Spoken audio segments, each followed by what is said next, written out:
ایک دن میرے کریم نبی مسجد نبوی میں روتے ہوئے آئے۔ آقا کریم کی آنکھیں چھم چھم برس رہی، چشمان اقدس سے آنسوؤں کی لڑی بہہ کر رخساروں کو چھو رہی۔ آقا کریم روتے چلے جا رہے ہیں۔ روتے روتے آقا کریم ممبر پر بیٹھے، ممبر پر تشریف فرما ہوئے۔ صحابہ کرام نے پوچھا، آقا خیر تو ہے؟ آخر کس بات نے آپ کو رونے پر مجبور کیا؟ خدا را دل کے کانوں سے سنیے گا، میرے کریم نبی کے رونے کی جو وجہ ہے وہ دل کے کانوں سے سنیے گا۔ صحابہ کرام نے پوچھا، آقا خیر تو ہے؟ آخر کس بات نے آپ کو رونے پر مجبور کیا؟ میرے کریم نبی نے فرمایا، صحابہ ابھی تھوڑی دیر پہلے حضرت جبریل میری خدمت میں حاضر ہوئے۔ جبریل نے آ کر مجھے اللہ کا سلام دیا، ساتھ میں کہا، یا رسول اللہ فرما رہا ہے آپ کی امت کے 3 لوگ جنت میں نہیں جائیں گے۔ ہائے، یہ سنتے ہی صحابہ کرام میں چیخ و پکار شروع ہو گئی۔ صحابہ کرام رونے لگے، تڑپنے لگے، کہیں ان لوگوں میں سے ہم تو شمار نہیں جو جنت میں نہیں جائیں گے، کہیں ان بدبختوں میں ہمارا شمار تو نہیں ہے۔ صحابہ نے پوچھا، آقا وہ 3 لوگ ہیں کون کون سے؟ جلدی بتائیں نا، وہ 3 لوگ کون کون سے ہیں؟ میرے کریم نبی نے فرمایا، او صحابہ خدا را یہ 3 کام کبھی نہ کرنا، مر جانا مٹ جانا، یہ 3 خطرناک کام کبھی بھی نہ کرنا۔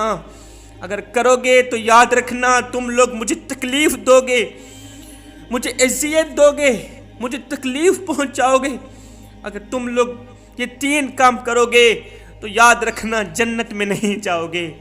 صحابہ کرام رو کر پوچھنے لگے، آقا بتائیں نا وہ 3 کام ہیں کون کون سے؟ آقا بتائیں نا وہ 3 لوگ کون کون سے ہیں جو جنت میں نہیں جائیں گے، ان کا ٹھکانہ جہنم ہی ہوگا۔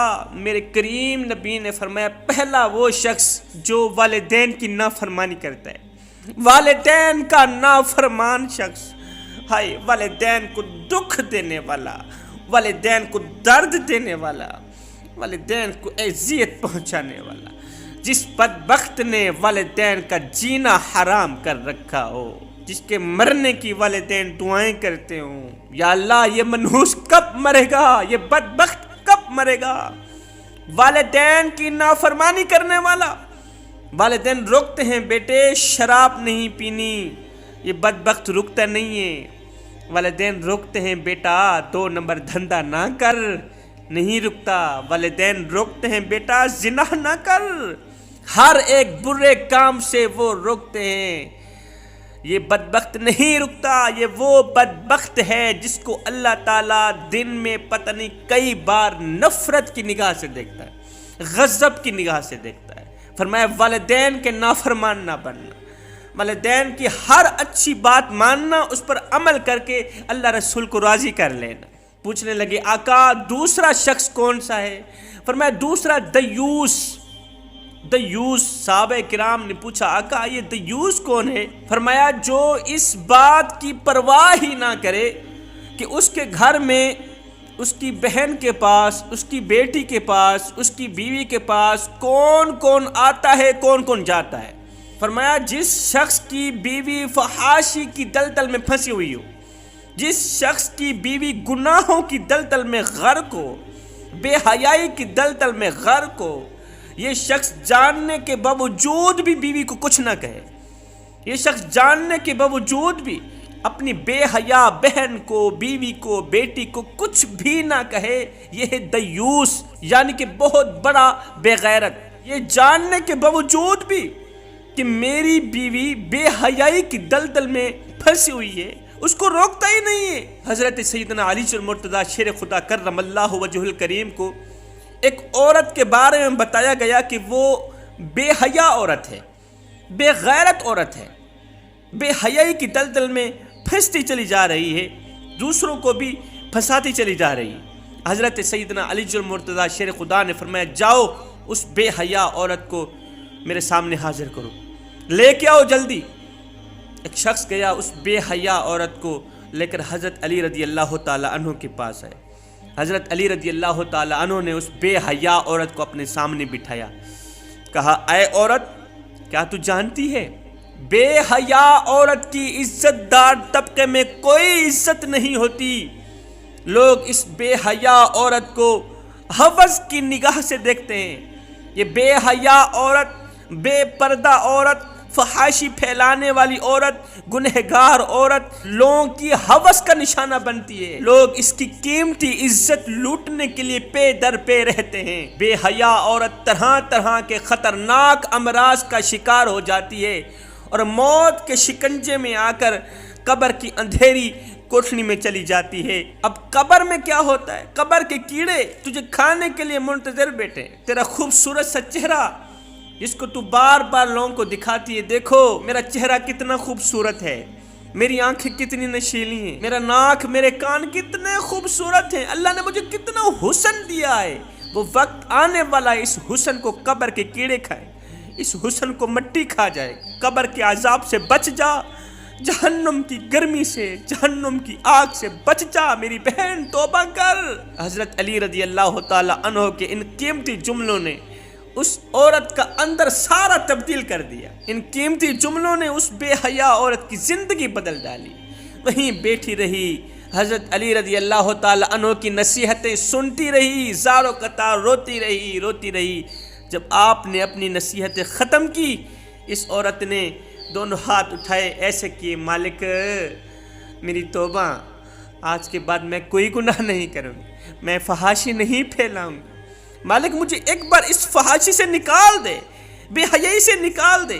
اس نے رو کر، آنکھوں سے آنسو بہا کر توبہ کی۔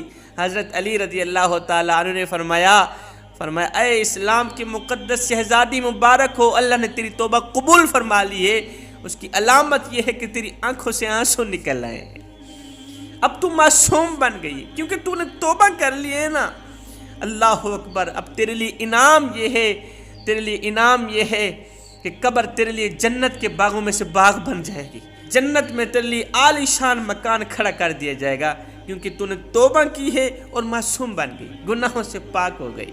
فرمایا وہ شخص دیوس ہے تو یہ جاننے کے باوجود بھی کہ میری بیوی بے حیا ہے، بے غیرتی کی دلدل میں پھنسی ہوئی ہے، وہ بیوی کو روکتا نہیں۔ میرے نبی نے فرمایا 4 طرح کے لوگوں پر دنیا و آخرت میں لعنت پڑتی ہے۔ 4 طرح کے لوگ کون کون سے ہیں؟ پہلا وہ شخص جس کو اللہ تعالیٰ نے مرد بنا کر دنیا میں پیدا کیا، دنیا میں بھیجا، مرد بنا کر، مردانی شکل میں وہ دنیا میں آیا، لیکن اس نے کیا کیا؟ اس نے خود کو عورت کا روپ دے دیا، عورت کے روپ میں ڈھل گیا، عورتوں کی مشابہت اختیار کر لی۔ فرمایا دوسری وہ عورت جس کو اللہ تعالیٰ نے عورت بنا کر دنیا میں بھیجا، اس کمبخت نے کیا کیا؟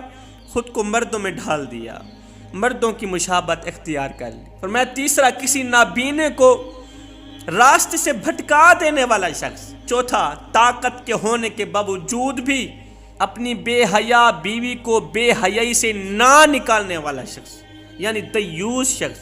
یہ وہ 4 بدبخت لوگ ہیں جن کو دنیا و آخرت میں لعنت پڑتی رہتی۔ ایک نمازی عورت کا واقعہ ہے، اللہ تعالیٰ نے اسے بڑے ہی حسن سے نواز رکھا تھا، حسین و جمیل تھی، حسن کی ملکہ شہزادی، جو بھی اس کا خوبصورت چہرہ دیکھتا تعریف کرنے پہ مجبور ہو جاتا، اس کے حسن کی مثال دیا کرتے تھے لوگ۔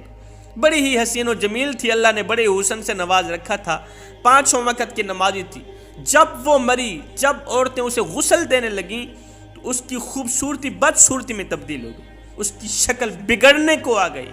لوگوں نے اس کا جنازہ پڑھا، اس کی تدفین کی۔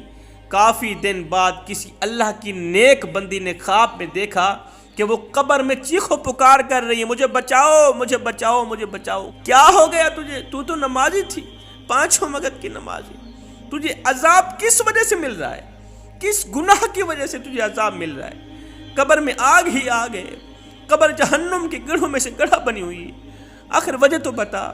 اس عورت نے کہا میں نماز بھی پڑھتی تھی، تہجد گزار بھی تھی، لیکن میں بے حیائی کی دلدل میں پھنسی ہوئی تھی، میں پردہ نہیں کرتی تھی، لوگوں کو اپنا حسن دکھاتی، اس سوچ کی بنیاد پر اپنا حسن دکھاتی تھی کہ لوگ میرے حسن کی تعریف بیان کریں۔